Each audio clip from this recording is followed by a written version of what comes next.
मैं हूँ ड्रीम और मैं काफ़ी दिनों से कोशिश कर रहा था कुछ अलग ढूँढने की जिस पे मैं वीडियो बना सकूँ और फाइनली मुझे एक एनिमे मूवी मिलती है जो कि जापान के साथ-साथ बहुत सी कंट्रीज़ में बैंड है बिकॉज़ वो बहुत ही डिस्टर्बिंग और ग्रॉस चली जाती है अपने कॉन्सेप्ट को लेकर।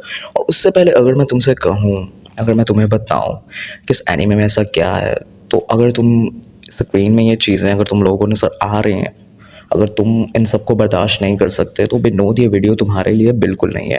भाई हाँ, तुम लोग सही कह रहे हो कि मैं अगर ये इतनी खतरनाक है मैं इस पे वीडियो क्यों बना रहा हूँ। तो तुम लोगों ने डॉक्यूमेंट्रीज़ देखी होंगी और डॉक्यूमेंट्रीज़ देखते भी होंगे तो इससे वही समझ लो। और हाँ, खुद से तुम्हें ये एनिमे सर्च करने की और देखने की ज़रूरत बिल्कुल नहीं है, क्योंकि ये बहुत ही डिस्टर्बिंग एंड हॉरिफिक विजुअल्स दिखाती है। और इसके एक सेंसर वर्जन भी आया था जो कि बहुत जल्दी ही टेक डाउन हो गया था। और एनीमे और इसकी मांगा पर सिर्फ एक ही आदमी ने काम किया है, Hiroshi Harada's. This anime was single handed created by this man. So अब तुम सोच रहे होगे आखिर क्यों ये एनीमे बैंड है, आखिर वजह क्या है? तो लेट मी एक्सप्लेन।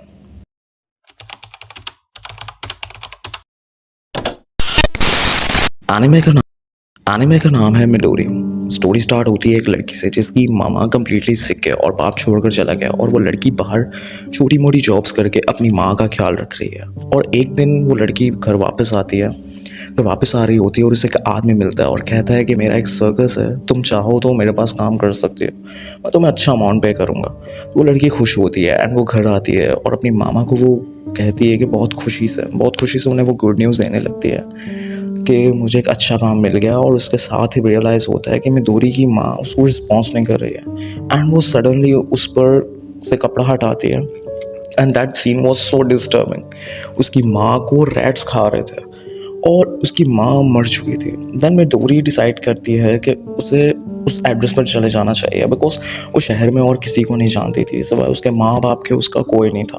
और वो चले जाती है उसी एड्रेस पे, ठीक है। और जाते ही यू कांट इमेजिन वहाँ जो लोग होते हैं बहुत अजीब से होते हैं। वहाँ जाते ही वो उस हैट वाले आदमी का पूछती है जिसने उसे एड्रेस दिया होता है, तो वहाँ मिडोरी को बुली किया जाता है and that was first attempt of RAPE। Even वहाँ एक इंसान के हाथ तक नहीं होते, वो भी मिडोरी का एडवांटेज उठाने की कोशिश करता है। जब वो सो रही होती है, वो जगह उसके लिए एक तरह से हेल बन जाती है और वो इंतज़ार करती है उस मोमेंट का कि जब वो यहाँ से निकले। एंड यू नो सबसे ज़्यादा ग्रोस सीन क्या था? एज़ वी नो मिडोरी बहुत काइंड है एंड अच्छी नेचर की लड़की है। उसने कुछ पपीज़ को रेस्क्यू करा था और वो चुप कर उन्हें खाना खिलाती थी एंड खाना दिया करती थी और उनका ख्याल रखा करती थी। बट सडनली वहाँ एक सर्कस मेंबर ये सब नोटिस कर लेती है और वो फीमेल होती है और वो उन पपीज़ को इतना ब्रूटली मार देती है एंड यू कांट इमेजिन एक पपी को वो उठाकर नीचे मारती है और दूसरे को पाँव से अपने प्रेस कर देते हैं। एंड मिडोरी को काफ़ी ख़तरनाक पनिशमेंट भी करवा देती है और काफ़ी ख़तरनाक पनिशमेंट दी जाती है और टॉर्चर भी किया जाता है। कैसा लगेगा तुम्हें अगर तुम्हें NAKED करके तुम्हें सबके सामने सबके बीच बांध कर खड़ा कर दिया जाए?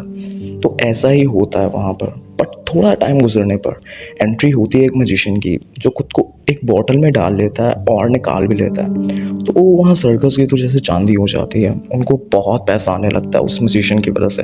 और मिडोरी म्यूजिशियन की तरफ अट्रैक्ट होती है और दोनों एक दूसरे को पसंद करने लगता है। उनकी शादी भी हो जाती है। अब मिडोरी कुछ सेफ थी, अगर कोई उसे तंग करता था तो वो मैजिशियन वो सब रोक लेता था जैसे तैसे भी, but not all the time.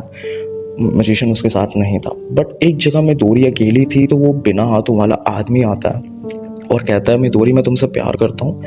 And it was like some kind of abuse. और ये वो होते हुए देख लेता है मैजिशियन, ठीक है। मिडोरी का जो हस्बैंड था ये देख लेता है और बहुत बुरी तरह से वो उसको मार देता है, वो बिना हाथों वाले आदमी को। और मिडोरी वो सब देख लेती है और डर जाती है। पर मिडोरी किसी से कुछ कहे ना तो मैजिशियन उसे मेंटली एंड फिजिकली टॉर्चर करने लगता है। उसे भी मिडोरी को भी एक बोतल में बंद कर देता है और अपना मैजिक शो करने चला जाता है। और वहाँ भी इतना गुस्सा हो जाता है वो अपनी सारी ऑडियंस को वहाँ मार देता है बहुत बुरे तरीके से।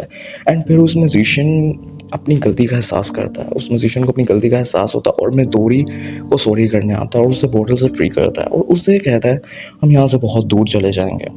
और एक विजन दिखाता है जहाँ मिडोरी टोक्यो में होती है और वो उसके मामा पापा से मिलती है एंड मिडोरी उनके साथ डिनर करती है और इवन वो अपने मामा पापा के साथ सो जाती है जैसे पहले उनके साथ रहा करती थी। और जब मिडोरी उठती है तो वो उस मैजिशियन की पास सोई होती है, उसकी गोद में सर रख के, एंड वो एक्सेप्ट कर लेती है कि हाँ हम दूर चले जाएंगे।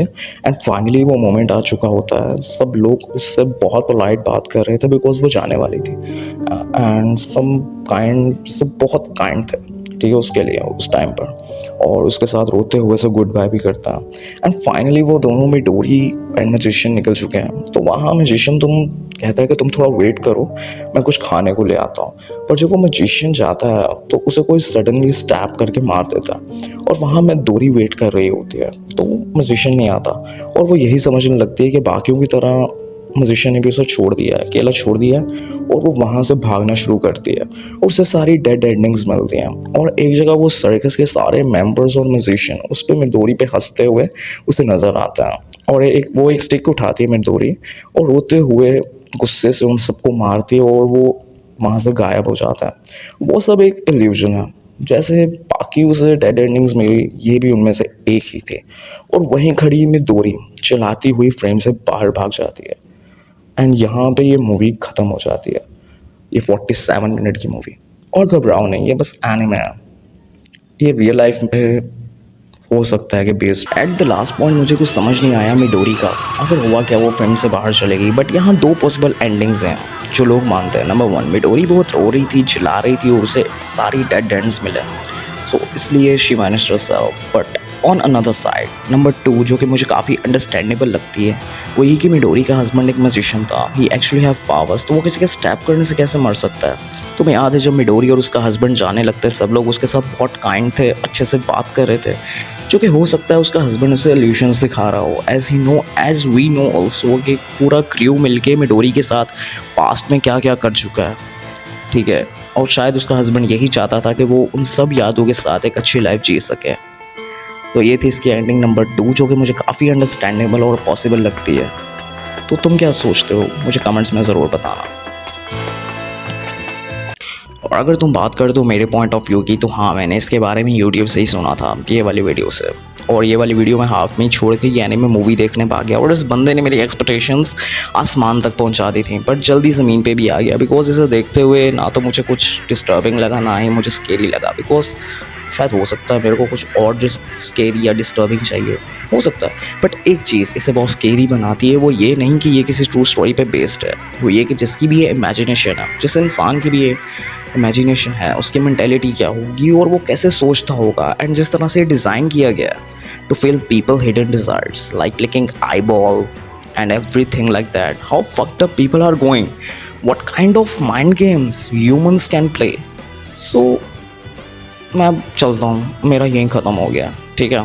तो मैं तुमसे मिलता हूँ ऐसे किसी अगले डार्क वीडियो में। And hi all, my name is dream, and ये मेरा पहला वीडियो है। अब तुम लोगों से मिलता रहूँगा because now you all are my family. I love to cover dark topics, mangas and scary stories and cases also, so be with me. See you soon, bye.